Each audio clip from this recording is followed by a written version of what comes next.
ఇచ్చే దేవుడిగా ఉంటున్నాడు.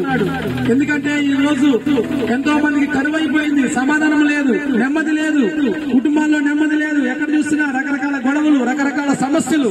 అటన్నిటి నుంచి విముక్తి కావాలంటే ఒకే ఒక సమాధానం, యేసు ప్రభువుని నమ్ముకోవటం. యేసుని నమ్మకం ద్వారా మాత్రమే మీకు సమాధానం దొరుకుతుంది.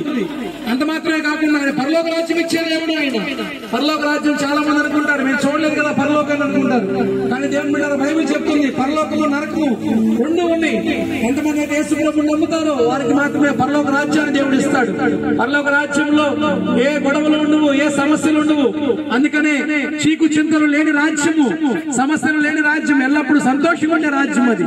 యేసు ప్రభువుని నమ్మితే ఈ రోజు తప్పకుండా ఆయనకి మీ సమాధానాన్ని, పరలోక రాజ్యాన్ని ఇచ్చే దేవుడిగా ఉంటున్నాడు.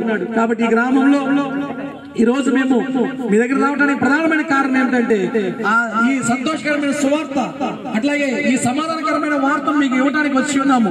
మీకు బైబిల్ ఇవ్వబడుతుంది, చక్కగా తీసుకోనండి, చదువుకోండి. చాలా మంది చదువు రాదంటున్నారు, కానీ మీకు ఏదైనా ఉత్తరం వస్తేనో లేకపోతే డ్వాక్రా సంబంధించిన